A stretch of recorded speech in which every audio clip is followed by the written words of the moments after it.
Dive into young politics with Leah and Zahara, and our special guest this week, Corey Morris, candidate for Taylor City Council. We're so glad to have you with us, and we're excited today to have a discussion about Taylor, learn a little bit about Corey, what's happening there, and how you guys can get involved in your local elections, and if you want to help out Corey, how you can get involved with Corey. So, I guess I'll turn the floor right over to you. Go ahead and introduce yourself. Let us know who you are and what brought you here. Sure. Well, thank you first for having me. Like you said, my name's Corey, and I'm running for city council because there's a lot of changes that need to happen locally, and if I'm not going to do it, who is? And so that's the essence of why, one of the reasons why I'm running. But what would you like more in particular? Sorry. Yeah, so just, we usually start off finding out what got you involved in politics. Like, where did you get your start, and kind of what was that thing that just made that firelight underneath you? Okay, so I know this kind of sounds cliched at this point, but I kind of got involved around 2016. I was one of those people who was like yelling online for like a long time prior to that, on Tumblr, on Facebook, wherever I could yell into the void that change needs to be done. And so that was me until the 2016 election. I remember election night for the presidential election, and the results weren't surprising, but they were disappointing. And so that's kind of like got me to like get off my butt and get involved. I reached out to a friend who was working for Congresswoman Dingell at the time, and they were having these young Democrat meetings up downriver in Dearborn. And so I went over to there. I met an individual who was running for state representative in District 6, which is like downtown Detroit, southwest Detroit, River Rouge, Ecorse, a little very fun, diverse area. Yeah, very diverse. And we busted our butts. We didn't win, but I learned a lot. And then I kind of just, from there, went into more and more organizing. And now I'm here to try to make some change locally because I'm tired of the laissez-faire approach of our current city council and mayor. I think, the past elections inspired a lot of us to, like, get up and start looking at what we can do. So, with that, like, what made you choose or lead you to choose the city council race in particular? I thought, and once again, it's kind of cliched, if Bernie could start with mayor, I could start with city council. I don't have to try to bite off too much at the beginning. And so I was like, you know what? There's 60,000 people in the city of Taylor. And if my goal could be to double like voter turnout from the last municipal election to this municipal election, that would be like a mission accomplished because there's a lot of people in the city who are registered, about 45,000, but the last municipal election, 3,000 people decided who was the head of the city council, and the mayor ran uncontested. So that's such a small number of people. I think it's 5%. I'm terrible with math. Don't quote me. I think it's like 5% of the population. Yeah, so. that's insane. Yeah.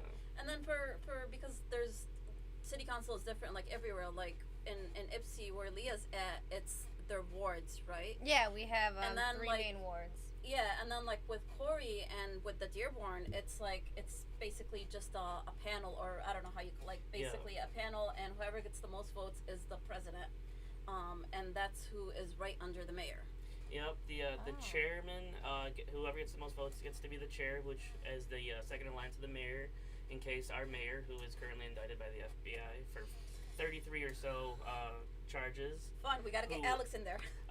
Yeah. We'll talk a little bit more about that in a bit, but he's running a write-in campaign right now because he didn't file his paperwork, and someone like challenged him about it. He didn't file his paperwork properly. He had money he owed. And so he got thrown off the ballot, and I thought that was a very light sentence because, like, technically it was perjury, but I'm not a legal expert, so. But he's doing his writing campaign. He's slinging his attack ads. You know those ads you used to see, like maybe when was the last gubernatorial race before? 2014. You see those commercials about it's like all rainy and dark, and they had the Democratic candidate, and it looks like it was the apocalypse happening or the end of the world. He's sending out like the physical manifestation of that, just like dark, dreary things. And some of them have like little mosques in the background because they're like associated with Rashida Tlaib, excuse me. Which the association is so minimal, and it's just a silly attack point from the right, honestly. Yeah. So it's but I'm not surprised though. Like, No. I'm not surprised. Things sound kind of intense in Taylor right now. Yeah. Wow. it's a realize it microcosm of the general election, like from last year. As weird as that sounds. Yeah. Yeah, I didn't realize it was that intense there right now. Yeah. I knew we needed change in Taylor, and Yeah, I've learned a lot of that through this campaign. it was to that point. Yeah. But like one of the things that we had a discussion on is the difference between having like wards within the city council and an open and basically like we have in Taylor, Michigan, and I think there's an argument for both. Mm-hmm. And now that you're running and like seeing more of that, which one do you still favor the open one, or do you feel like it would have been better as wards like they have in Ypsi and other places? So I think Ypsilanti and Ann Arbor have the right approach. I was talking to State Representative Garza about this the other day, where Detroit has a system where they have districts and then 2 at-large for the entire city, and I think that's a pretty fair way to go about it. So a combination of both, like different plans. Absolutely, and because if you have it exclusively at-large, it becomes a race of who has literally the most free time possible, or in most cases, who has the most money. Yeah. And so with it being districted into separate wards, we would have representation in the south end of Taylor and the north end of Taylor, which those are areas who are historically poor, more people of color, and these are areas that just have never elected an official in the city of Taylor because the money's all concentrated in the middle, where you have these like secret little cul-de-sacs of McMansions just spawning up left and right.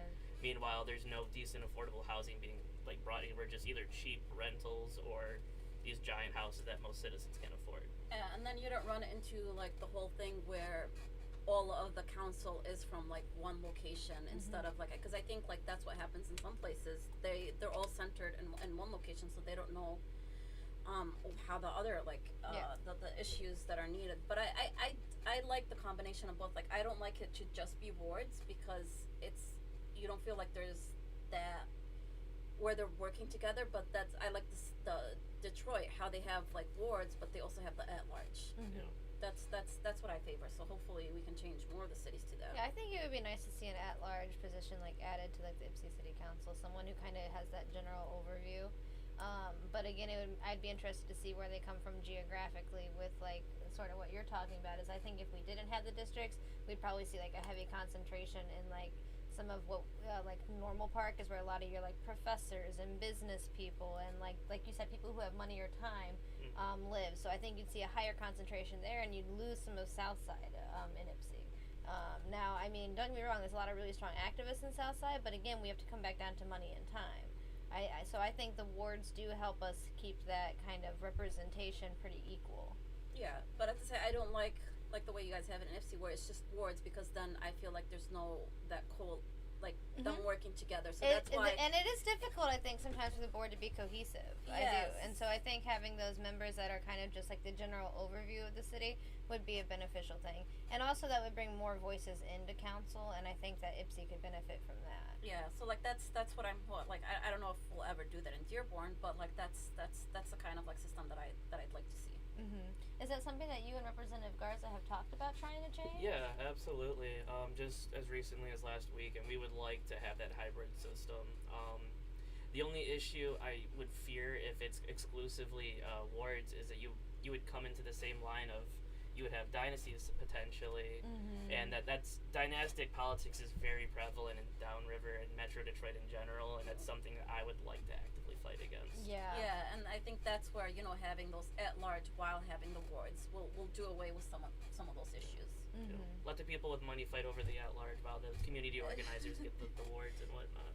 Yeah, and they can bring a stronger voice to the city when you do that. So, it's interesting because I thought like all the cities were the way Dearborn was. It wasn't until like and when Corey came over and we talked about it, like it was like we found out like some places have the wards. I didn't know that till I started helping on, I think it was the legalization or which one where I figured out like the Ypsi and Ann Arbor have the wards, but then it's like okay, but in Taylor we have it this way, and in Dearborn we have it this way. So. I do think the wards can help with organizing because it's like just a much more functional piece of plotted land, and then it has usually 2 or 3 precincts within it, so you can get down to some like nitty gritty like low level organizing, which is really where the basis stuff starts, is your precinct delegates. So, like, Ann Arbor has a really great program with Ward 3 and 4 that they do issues in politics, and they have a really strong community bond inside those two wards because of that sort of programming. And Washtenaw County Democratic Party works on actually with a precinct organizing committee to try to sort of simulate that same program in like the different precincts. Yeah. So sometimes having the ward is nice because we can be like, well, let's have an event for all the precincts in Ward 3. Yeah. And it's just already cut out nice and easy for us. Yeah, and I think for canvassing for like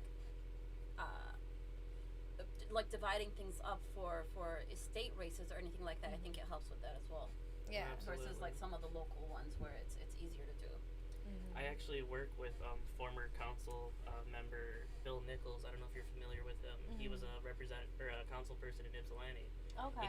He's the president of the Ypsilanti Historical Society. Oh, And so I've been, fantastic. and that's where I currently work, and we've been going back and forth because he's really eager to learn like how different things are. And I never realized how few people live in the city proper, and I didn't realize there was an Ypsilanti charter township Yes. surrounding it. The township is huge. So in there's comparison. it's kind of like a very similar situation to Dearborn, I think, where actually it might be the exact opposite of Dearborn, where Dearborn has Dearborn, and then Dearborn Heights, where like all the disenfranchised people essentially live. Yeah, well, Dearborn has like the east end, the south end. Yeah. Like one section gets more attention, the west end, like it's all of that. So it's Yeah. Yeah, and Ypsilanti's very similar, where they have like this weird, almost gerrymandered looking city, and It's then very strange. I believe he told me all the wealthy people live on the outskirts of Ypsilanti, outside of like the Gold Street there. Yeah, I was gonna say, so like you have like Normal Park, which is like right on the edge of where the township begins and the city begins, Mhm. but it's that weird gerrymandered part. So it's like this road is part of the township, but the road behind it is part of the city. Mhm. So and then you have the Depot Town neighborhoods, which are a lot more wealthier, but then you have a really wealthy area in the township. On one half of the township is very wealthy, big giant homes that are renting for $2,000, $3,000, $4,000 a month, wow. or they're properties that people own for $200,000 to $300,000. On the other side of the township, you have tiny, small family homes that are falling apart. They don't have sidewalks, they don't have street lamps, and you definitely need more maintenance in the parks than what we see. So it's a very weird area. But it's one united township. So you are right in the fact that a lot of the wealth is kind of on this outskirt heading in towards like the rural area actually in the Okay, township. that makes sense. Yeah. Yeah, it's interesting to learn like all those stuff. It's like weird how a lot of things like function, and then just the fact like with how heavily gerrymandered Michigan is. Yes. The fact that like Ypsi, Ann Arbor, Dearborn, Taylor are all within one congressional district. Yes. When it's like, Which when is it's very weird to me because like Taylor and Ypsi just feel worlds away in some ways. Yeah. But we're all in one congressional district. I don't mind Ann Arbor and Ypsilanti carrying my district to make it easily secured on the left. But We're happy to make sure that we stay strong, blue guys. Excuse me, you don't want to be with Dearborn? Dearborn, so Wow. Okay. Dearborn is included in there as well, but I've been seeing a lot of map redistricting proposals, and a lot of them have Taylor being like thrown into this Riverside, Detroit river like district that would be Rashida Tlaib's new district of like parts of Detroit, River Rouge, Ecorse, Taylor, Groseal, Trenton, all the way down to like Flat Rock area. Oh wow. And so it would be a very fun Yeah. kind of mismatched kind of situation, but I think she would win it handedly as long as she did her due diligence. But then there's another district where they have Ann Arbor and Ypsilanti just thrown in with the eastern part of the state, which you guys would dominate, and they would never have a political voice again. But Ypsi Ann Arbor, pretty liberal, guys. Pretty progressive, pretty liberal. You can expect some strong dim blue. Yeah, but it's just fun thinking of the redistricting options. Yeah. And I'm excited to see what happens. But Yeah. long story short, I don't think Debbie will be long for Dearborn. I think her main district will be switched somewhere. So Yeah. I think they're gonna throw Dearborn in with like some parts of Oakland County and that upper richer part of Wayne County. I think so, or we can get like parts of Detroit or something like that. It's gonna be I don't think we're interesting. gonna be in the same districts No. anymore. No, we're definitely That's not. definitely not This is gonna the last happen. time you have a compilation of the 12th congressional. I know, this is a pretty Essentially. good representation of the 12th congressional district. really They'd be so is. proud of us right Yeah. now. Yeah, All so I working think- together. Yeah, I think it's gonna be interesting to see where it goes, who our congressional representative is gonna be, because that's what's gonna be a big change is your congressional especially with us losing Michigan losing a congressional seat. So to see who's gonna not run again and who's gonna run, depending, like if you have two really strong Dems from the same end up in the same district, how is that gonna work? And what are we gonna do with that? Like, yep. We could see a lot of head-on battles. Oh yeah, it's gonna be interesting. Or hopefully one of them runs for like Senate, or I don't know. It's gonna be. We'll see. But you guys are watching Dive into Young Politics with Leah and Zahara, live streaming on Facebook, YouTube, Twitch, and Twitter, and other top social media platforms. Like, follow, share, comment, and subscribe. Thank you for watching WJZZ Cool TV, the coolest station in the world. Very nice. We've been nailing that one. We're working hard on it. So, Corey, could you expand maybe on like what would be, let's say, your top 3 issues in Taylor right now that you think either that you're addressing or that you're hearing from the community? Whatever you see as those top 3 issues. Absolutely. So first and foremost, I'm kind of tired of it being the main focus just because of the ineptitude of the current administration, but it's transparency and accountability. Yeah. Everyone's running that on that platform, whether you're from the left or the right or in between. It's just because the current mayor, as I mentioned earlier, is being charged by the FBI for 33 different crimes, where they found $200,000 in cold hard cash at his vacation home, which, you know, the mayor Taylor does not make enough money in general to have a vacation home, but he did. And I'm not going to go into the specifics, but yeah, it's just we need a city that is more accessible to the people, and one that just makes sure all of its information is transparent as possible. And that includes budgets, that includes various other expenditures, that includes civic engagement within City Hall and things like that. Because right now we were posting our City Hall meetings, our City Council meetings, and it's a very weird online application. It wasn't Zoom, it wasn't Facebook. It was just some weird third-party thing that a lot of people were uncomfortable with. And so that kind of blocks some of the accessibility and transparency there. And then magically, we've learned this recently due to a constituent reaching out to us that a lot of the minutes that were all recorded before and like available online have suddenly vanished over the past 4 or 5 years. Okay. Yeah. So something that was online due to a previous council person, Councilman Geis, husband of current Senator Eric Geis. I was gonna ask their relation. Okay. Yep. Well, dynastic politics, anyway. Yeah.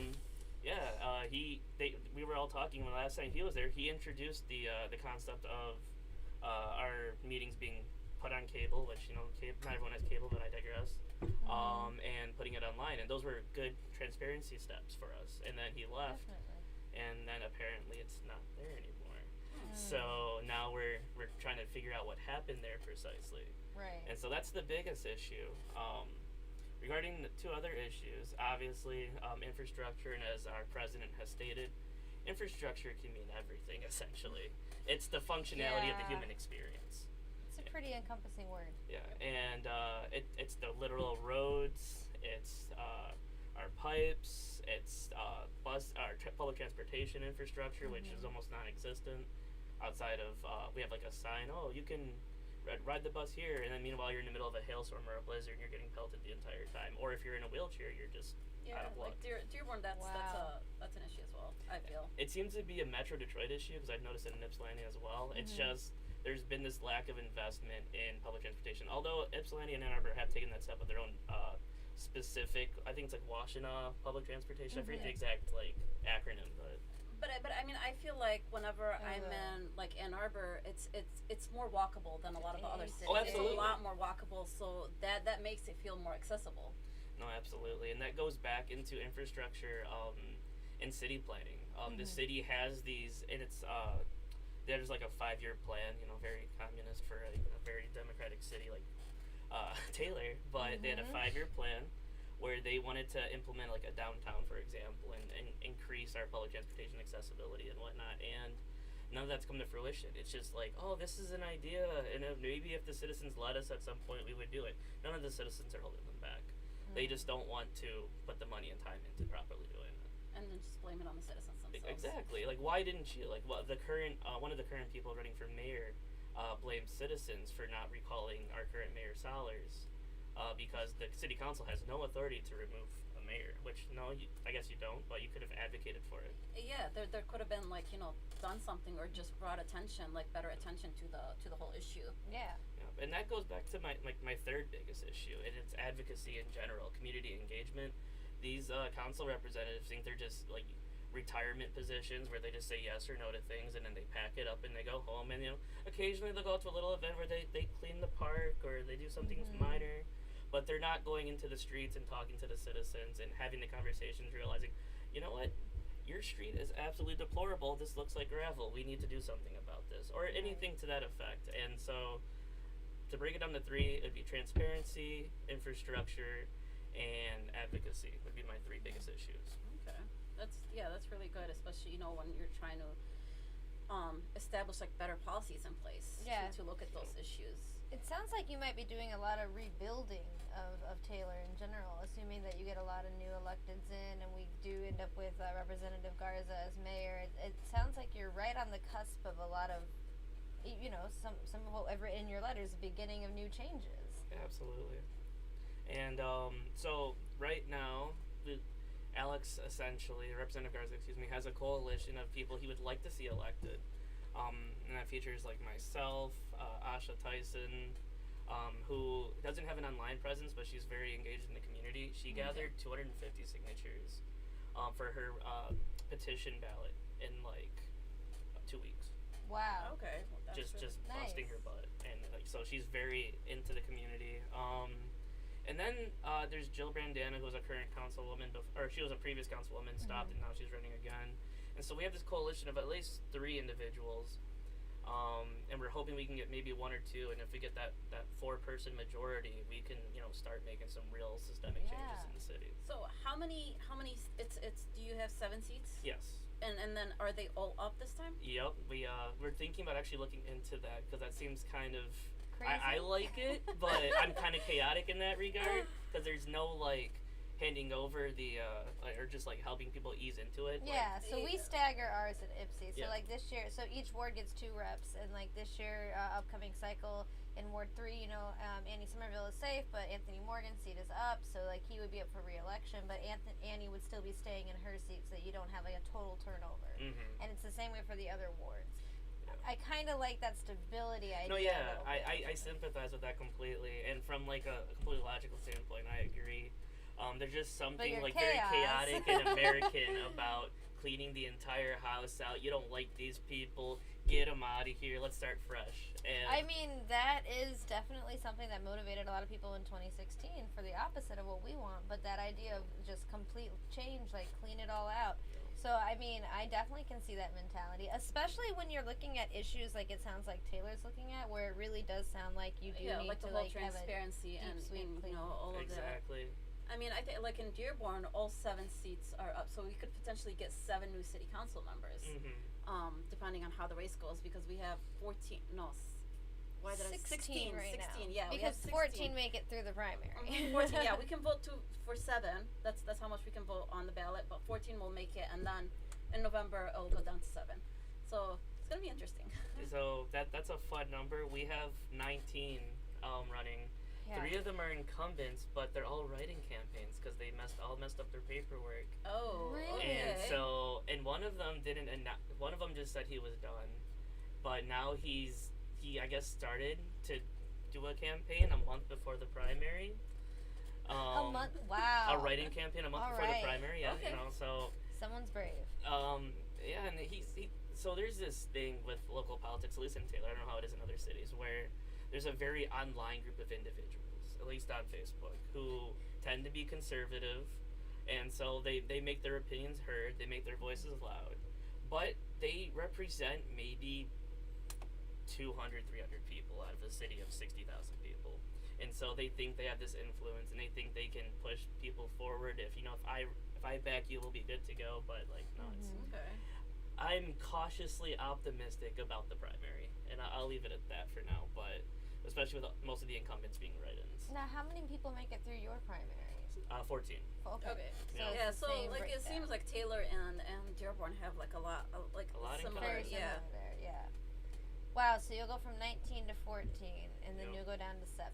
And that's hopefully, assuming none of the write-ins try to do a write-in campaign again, which I hope they don't waste their money.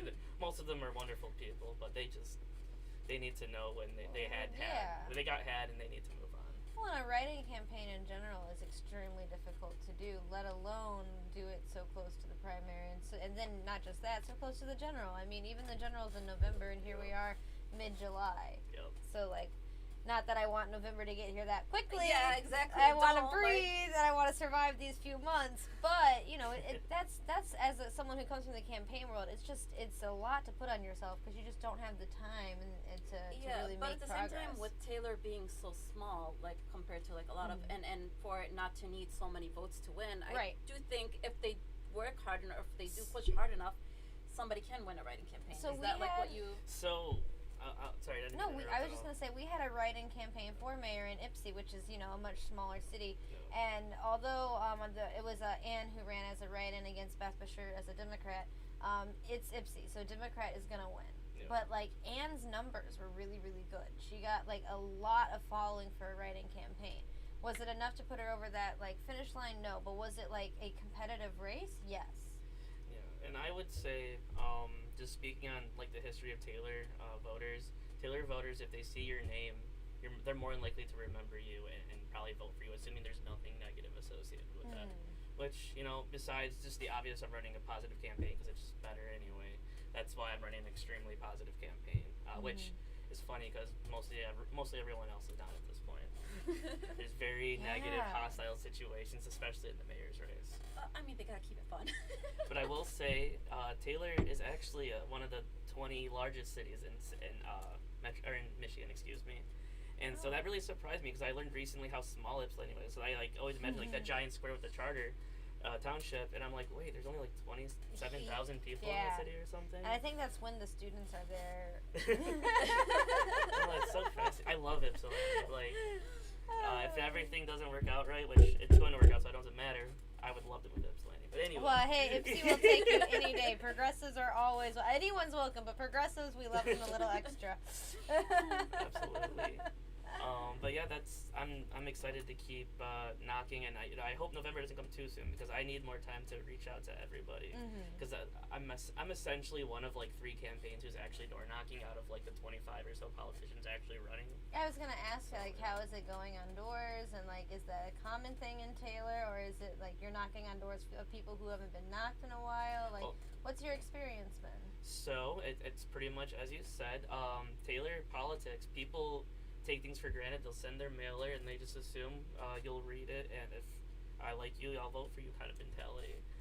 So myself, Representative Garza, Asha Tyson, and like maybe 1 or 2 other people are actually doing door knocking, and I'll reach people, especially in the north end or the south end of the more disenfranchised areas where they've lived there for like 10 years and they might have gotten 1 door knock maybe that entire time. Like me personally, as a voter, I've only received 1 door knock in my entire time, in my entire 11 years living there. And that was from Representative Garza's campaign when he was running his first time for state representative.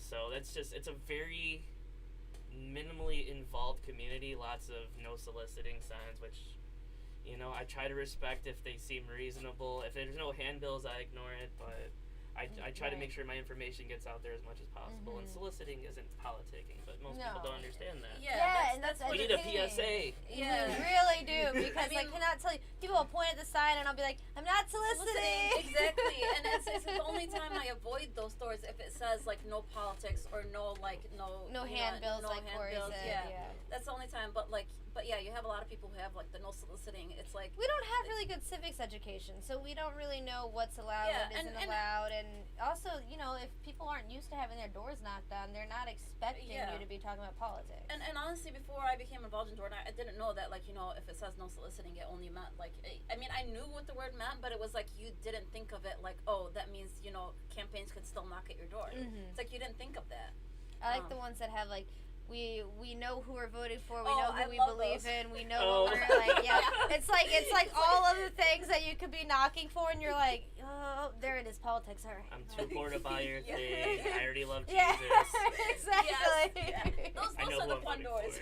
Those are like the okay, buddy, you win, I'll move on. Yeah, it's like, at least you have a good attitude about it. You don't just have this big giant sticker that's like, no. And it's like... There's some politicians in the city council who are afraid to knock doors because of those situations. I've spoken to one or two, and they told me flat out, I'll send my mailers because there are a lot of mean people in doors. There's not a lot of mean people on the doors. Like, everyone there is generally nice. I don't know if I want to share this story. I'll share the story. Okay, so everyone's nice to me, and I'll leave it at that because the day after absentee ballots came out, I was out knocking doors trying to see if I can get those people who are like really eager to just throw their ballot back in the mailbox. Right. And so I'm in the north end of town. It's a very Trumpian part of town, and I get to the door. I'm knocking. I'm like, "Hi, sir. I'm running for city council." "Oh, I've already voted, but thank you."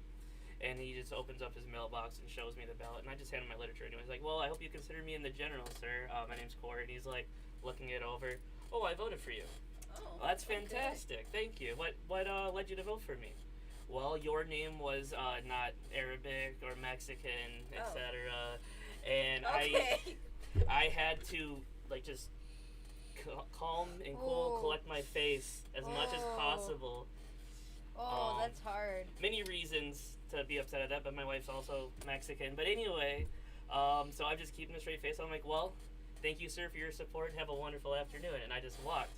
And then I was talking to State Representative Garza a few weeks later, and he knocked at the same door, and he essentially got a slammed door on his face and told me already voted. Wow. That's honestly not a that's, surprise because I've had those where like people like they'll sign, you know, when like collecting signatures, they'll sign somebody else's petition even though we're canvassing together, but they won't sign mine. Wow. Yeah, I've had that like experience at places. So. And I will say that is not representative of all of Taylor. It's not representative of most of Taylor. Most of Taylor are Clintonite Democrats, and I'll leave it politely at that. And so, but you get those people who haven't been reached out to a whole lot, and because they haven't been reached out to a whole lot, they get wrapped up in the national media narratives, and soon enough, you see the Trump flag still flying in July. Yeah, well, see, those doors are like, you know, even if they don't say no soliciting or no, like those doors, I still avoid them. Yeah, I was gonna say you're pretty brave for actually knocking a lot of those doors. I know a lot of campaigns that will avoid doors that have symbols and things that may lead to knowing how they're gonna vote. There we go. That's how I'm gonna say it. Yeah. I mean, especially if I'm somewhere where like, I mean, I may have somebody else with me, but they're at distance. So if it does have like anything Trump symbolism or any of those symbols, it's a safety concern. Yeah, sometimes, like those I know they avoid. can be mean doors and they can be upset. And so like, you know, I as a field director, I train people to look for signs, look for like the no trespassing signs, look for the flags, like. You know, if you see, especially the ones that have the whole, like, I know my Second Amendment rights, like, anything like that, I usually tell them, you know, you can just skip that door. It's not worth the risk. But, you know, at the same time, I've done super grassroots door knocking where you're knocking every single door. And you're dropping lit, and you're just doing it. And so sometimes you can have a really, like, unexpected good conversation. I met a staunch Republican who just loved Dana Nessel. And it was because he knew her opponent, and he knew how bad her opponent was. And so, like, I would drive up to the middle of Owasso and Corona and drop off yard signs to this man, and he would go and put them up and down all over right in the opponent's backyard. And so, I mean, like, did we agree on really anything else? No, not really, but he was gung-ho to vote for Dana Nessel, and he was, like, gonna volunteer, he was gonna put those yard signs out. And so, like, you know, I was really happy that we did take that risk and have that conversation. Yeah. But then once again, it's a whole different thing when you are a minority, especially somebody who completely looks like. Yeah, like so I definitely feel more comfortable going out to the middle of nowhere, Owasso. Yeah, like some of the areas that I've canvassed, and it was like I literally had to take a deep breath and like, you know, try to relax before every door because there was so much hostility. And some doors get slammed in your face because they're like, we don't talk to people that look like you, or we don't talk. So like. That's I really know hard. we bring this issue, but it is a difference. Oh yeah. And like depending on how you look. I think there's a reason that I was sent to the middle of nowhere, Owasso, to drop off the yard signs, you know, and not like a different volunteer. Like. Absolutely. Yeah. And back in 2018, I worked with Michigan United. I was essentially like the campaign assistant manager at one point. And we had a group of canvassers, predominantly African Americans, who we were sending out into Detroit, but more so into Bloomfield Hills and into Downriver and Trenton areas and all over the area, all over the state.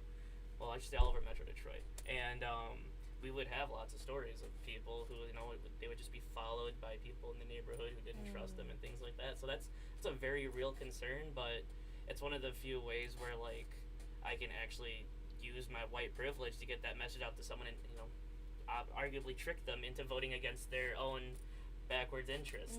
And so that's what I kind of like to see it as. Like, I'm kind of double agent incognito guy. And I'm gonna make your world better no matter what you like. Yeah, or basically you're in a sense like the one who's overseeing, protecting like the minorities with you. Because like I know like in canvassing, like there was a lot of times where I could have canvassed, but I avoided it because I was alone. So that's why it helped so much for some of the political campaigns, especially like the legalization campaign. After I met Colin, because I had him like by me, so it was a big difference. Yeah, like, I'm a big fan of the buddy system. Yeah, big like, fan of the buddy system. Especially when it's something like a lot of people, like you're gonna have to convince people or go into areas that's not your own. Like it makes a difference having somebody by your side. Yeah, no, it definitely does. And I mean, that's just like, again, as a field director, I try to train people. You always go out in teams of 2 at least. And I try to always have that team of 2 at least have a car between them so that if they have to, they can just leave turf and get out of there. And that comes from my Michigan United training was, always be prepared kind of thing. Like, we had gunshots fired on our canvassers, or around our canvassers in 2018. 2018 was all the victories at the end basically made it worth it, but it was a doozy, especially in the middle of the Trump era. Yeah. But right now, it's a little different when you're a candidate because going from like advocating for other people, for advocating for yourself, people are a little bit more receptive when it's you, because you're like, oh, this person went all the way to my house to talk to me to see if they could convince me to vote for them. And so they're a little bit more receptive in that regard. If you're just like a canvasser being like, hi, I'm with so-and-so, I think this is a good idea, what do you think about it? They're going to be like, get the fuck out of here. So, yeah. The more like step back. Yeah, it always shows when you have like the candidates that are actually out there door knocking and engaged in the community versus the ones where, you have a lot of good volunteers and things like that, but they're only behind the scenes. And it does show when it's like that. Especially in a lot of the smaller communities, you can feel that difference. So do you have a hard time getting off doors then? I do. That is, yes. So I can tell you he was late 30 minutes. So I have a hard time getting off doors because people, once they have that person who they think might actually be elected, listening to them, they will pour their heart and soul out to you. They will tell you every single little issue, which is why I do lit drops in the morning, and then I try to do actual like deep canvassing in the afternoon. And even in the morning, I'll be out there at like 8:30 in the morning with my volunteer. He's a friend of mine, great guy. His name's Mark. If there's a person out there mowing their lawn or whatever, I'll go talk to them. I'll be like, hey Mark, handle X, Y, Z, and Q, all those other doors, and then he'll be my like go-to to pull me out of it in case like I've been talking there for too long. There was one person, he was a Trump Republican, and he was talking about throwing babies over the fence in order to feed the pedophilia industry and all these other things.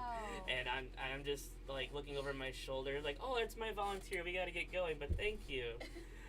But that was a bit of a doozy. He said he'd consider me, because that's another thing I wanted to bring up. Taylor's race is nonpartisan. Ypsilanti's different in that regard, I believe. Yeah. So you can run nonpartisan, but it's Desiree Simmons ran nonpartisan back in 2018. I had to think about that for a second. But it's typically where you run party related because it is a partisan position, but you can run nonpartisan. Okay. But it's uncommon to see nonpartisan. Typically you have a Democrat behind your name and you're going to win, and we don't see Republicans run for Ypsi City Council.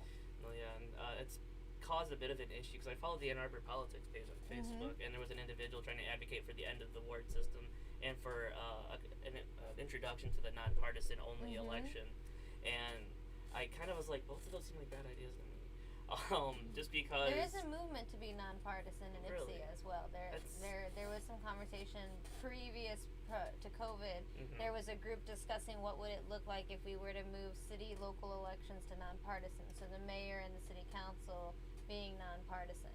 And if Ypsi and Ann Arbor could accomplish it, I wouldn't be surprised if we then saw it become a county-wide scenario where our county commissioners could be nonpartisan. That would not surprise me if they tried to take that. But then COVID hit and that conversation kind of stopped. So I don't know where those organizers are right now on it. But there was some discussion about trying to be nonpartisan instead of a partisan election. And I can understand that from like a third-party perspective. That might be a little bit more helpful. But predominantly, your Democrats and your Republicans are going to have all the funding in order to, actually carry out a campaign, unless you're extremely grassroots and you know everybody. And that's kind of played out in Taylor significantly. It's been nonpartisan as long as it's been a city, like I think it's 1958, and we've mostly have had Republican mayors in a city that always votes blue and Democrat. Because these people, they don't see the R's or the D's, so they fall for the literature that says, I'm a nice guy, I want to make sure the tow trucking company doesn't take advantage of you. And so or some other ridiculous minor little thing, and so those people get elected, and it kind of just halts development or progression as a community because you have a conservative who wants to keep everything as is. And so that is my issue with the partisan, which as a person who has voted Green before and independent, like I get those people wanting to have like a more fair shot. Yeah. But you're gonna get a fair shot when like those parties organize more and actually get the grassroots like initiatives in order to become a force. Yeah.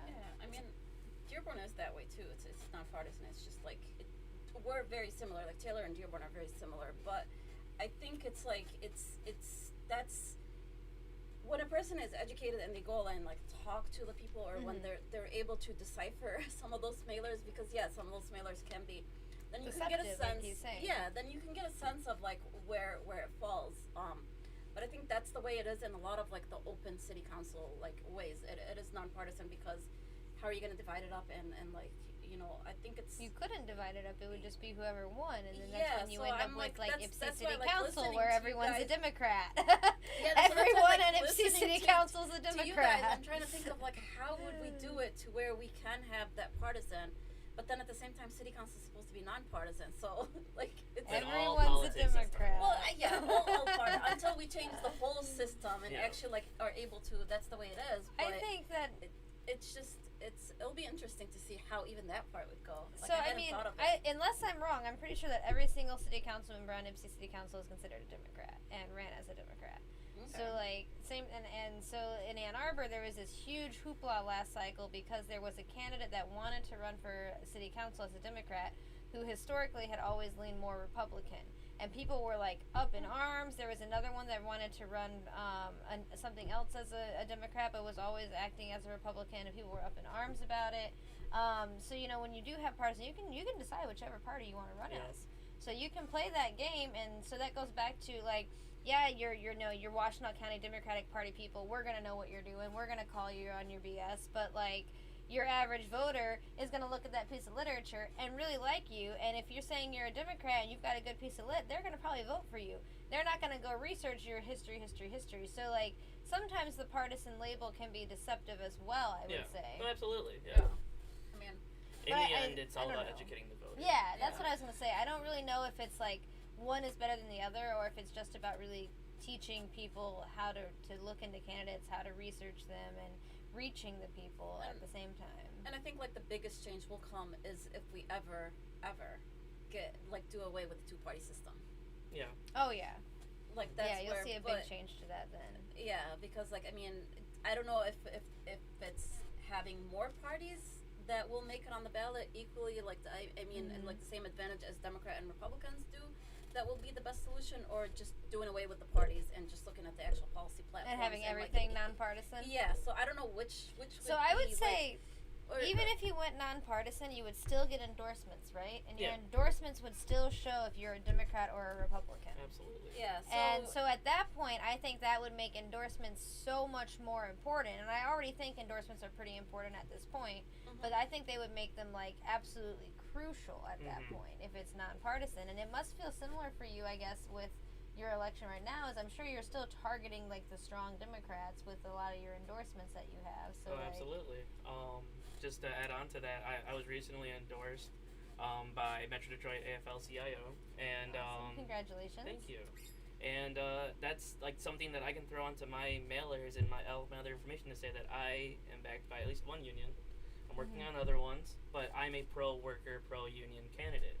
And so you have other people trying to pretend to be in that situation. For example, the current mayor who's running, like I said, I'm writing campaign.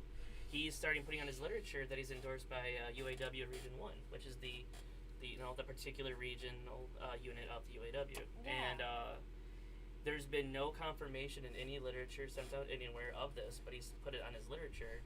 But we've seen comms from their internal people that they've only endorsed one city council person this entire primary period. And so So So is he even using an then- old endorsement, or is he We was he don't never? know. Wow. Okay. we don't know, and so we're waiting for the UAW to act to see what's happening with that. But from all the current UAW members who have reached out to their internal people, UAW isn't endorsing this mayor's race at all. So in that instance, endorsements can be just as deceptive, but that's like But that's a not- legal problem. Yeah. Like, Yeah, That's a fake but endorsement. That's But it's- like you it- can't. It sounds you like can't all do his that. activity is illegal. It sounds like Yeah, he that. just wants to add a few more charges, guys. He said 33 was 33, right? Yeah, he said yeah. 33 wasn't enough. Yeah, you know, what is he trying to get to, like 50 or something before? I don't know. And it's federal crime, so he's gonna go to a federal Oh, prison if he's indicted. Oh my goodness. So he if, was looking if for he's the indicted. loophole. I don't know. It's fascinating. I don't understand why he's not just enjoying the rest of his days before he gets sent to prison. But Maybe he's trying to do a Sometimes, yeah. ruling or something. he will to have his day in change. court. Let me be polite. He'll have his day in court in February or January of next year. Yeah. But I know you guys had like one or two other questions you wanted to Yeah, ask me so, real quickly. Well, just to let the audience know, you guys are watching Dive into Young Politics with Leah and Zahara, live streaming on Facebook, YouTube, Twitch, and Twitter, and other top social media platforms. Like, follow, share, comment, and subscribe. Thank you for watching WJZZ Cool TV, the coolest station in the world. Awesome. I was hoping we could expand a little more on the infrastructure needs, specifically, like, I know you mentioned roads and, and pipelines. Like, I'm also interested in the busing. Like, is it just the shelters that you need, or are you trying to expand bus lines as well? If you could just expand a little on the infrastructure, I think that would be cool. Absolutely. Well, I would like to say first that I didn't know that Washtenaw County had its own like private entity of a like transportation system, which is very interesting outside of MDOT. And so I would love to look into that a little bit more of a Wayne County regional, at least like Dearborn, Taylor, and a few other cities where a lot of the population is. So I would love to look into that. It's third party. I think it's sponsored through a millage that I'm pretty everyone sure in the it was a pays millage, into. Yeah, and I feel like that would be a great way of getting some intercity travel going on throughout the city. But in regards to Taylor specific, the roads are really bad in particularly disenfranchised neighborhoods, the north end and the south end. And like I said, these are the areas where people are poor, people are traditionally not all white. Taylor has like a 17% population of African Americans. They're all congregated in the north end and the south end, mostly the south end, due to housing restrictions. And so, in that regard, I would like to see at least get those streets taken care of, because essentially you'll have neighborhoods that have gotten paved over like 5 or 6 years ago getting repaved again before other neighborhoods that are more dire. Oh, so there's like unequal. Yeah, exactly. Okay. Because the people in the middle know who to complain to, and the people on the outskirts are just trying to survive. And then, let's see what else. In regards to busing, it seems, like I said, it seems to be a Metro Detroit area, but I would like to have more shelters with more information on busing routes, and essentially work with MDOT in order to have a more like thorough and complex busing system, because you shouldn't have to have a car in order to function in the city. Yeah. And that also includes creating cycling lanes through like a proper planning procedure, creating more sidewalks. Not all of Taylor has sidewalks everywhere. It's like a slow moving project that could be faster if they would put their effort into it. And then just creating a traveling assistance for elders and the physically disabled. I would like to have that where you could basically call a shuttle and then they would help you with your grocery needs, your shopping needs, and things like that. Something subsidized by the city in order to make sure that our seniors and those who need the assistance are living a comfortable life still and not having to struggle to figure out how they're going to buy their next meal. And I think that's really cool, the fact that you're prioritizing the seniors in that way. I feel like a lot of times seniors and young people get left out, and everybody in the middle is kind of where our focus goes. Yeah. No, absolutely. And I think that's what turns away a lot of the younger generation from voting, because they're like, okay, it's been like this for so long. What is our voice gonna do? And I think the older generation gets frustrated because they're like, no one's actually helping us. And for the older generation, a lot of them have been voters for years and years and years, and they get disenfranchised because, again, now they're like, you know, I'm older now, I need help, and I've been voting and doing what I'm supposed to for all this time, and where is my aid? Where's my help? Like, there's nothing coming for me. Yeah. Absolutely. It's like you don't realize how much of the internal stuff needs to be changed until you become involved in like so many of these things. It's like, okay, like so many of the stuff didn't know how they used to run. It's like becoming involved that you realize, oh, so that's why our system is like this, or that's why we got like this person and things like that. It's it's a whole different experience. Yeah. Because I remember before becoming really involved in politics, I, like, if it was like so many people and it said choose 7, I'll just, whoever's name looks familiar, whoever's name, like, I'll vote for them. I didn't. I was that. I'll vote for the woman person. Yeah, I was like that person. Or I those statistics from college. I was that. Yeah. I'd say enjoying voting in Margaret Thatcher. Oh. Thank you. No, I'm kidding. I did the same thing. Oh. Yeah, and then once you become involved, it's like you realize, oh, there's such a difference between like the platforms, or oh, like, I didn't realize like this is what I voted for. Like I'm pretty sure we've talked about this before. I'm pretty sure I voted for like some heavy Republicans before because I didn't know. Like voter education is so important. It's so important, and it's so difficult to reach voters. Like it really is. Yeah, and even just understanding like how things are, who the people are, and how they run it is different. And the further down ballot you get, the more that we have drop-off voting. So I'm sure that's something you're probably worried about being city council, that you're going to have drop-off from the mayor race. Yeah, it's going to be interesting because the mayor race will definitely bring up voters to vote, but because there's 16 names I can look at, and then some of the very well-to-do people who know everyone, the people you would hope you could reach out to for like a guaranteed vote, will be voting for third-party writing candidates. So it's gonna be such a weird and interesting dynamic of, do those writing candidates run a strong enough campaign to even be competitive? Yeah, I'm gonna be so looking at the results from today. It's gonna be really interesting now that you have those writing candidates to see how it goes. Yeah. I've heard about some polling from various organizations, and at least only for the mayor's race, and the incumbent, who's a write-in, is not looking very fortunate in those numbers. He's like 4 out of 5 from what I've heard, but that's all I'll say on that for now. Okay. But there was one question that I saw that I thought was really interesting, and I think it was like reaching out to young people. And that's what I was gonna ask you. Like, what would you say to somebody, especially the youth wanting to get involved in politics? Like, how would you guide them, or what advice would you give them? Okay, well, first off, we have the internet. Our parents did not have the internet, and their parents did not have the internet. So look up things first. First and foremost, try to Google some stuff and try to figure out if you can find an organization or anything relatively close to you that's mostly aligned. It doesn't have to be perfectly aligned. No one will ever be perfectly aligned with you in everything that you think. That's the hard pill to swallow. Not everyone will agree with you on everything. But that's why we build cooperations and compromises, and we get stuff done. But more so importantly than that, reach out to your representatives and make sure they know your name. Make sure they know your face. I probably would not be running right now if I did not know State Representative Garza as well as I did. He has been a lifesaver during the pandemic, and he's always been someone I could reach out to. I even tried pushing a little bit for his endorsement in 2020, but he stayed neutral, which is better than most. I won't go into details on that. But no, it's just, if they know you, you become almost as powerful as the people throwing money at them. Because, especially if you're involved in the community, you can influence dozens and dozens of people. Those are all free votes, because they know, if they know that you're like civically engaged and you're a voter and that you're reaching out to all your friends and family, that is such a powerful tool for them, because they can rely on you to make sure that they get votes in that capacity. So they're gonna listen to you. They're gonna be like, Corey, what do you think about this?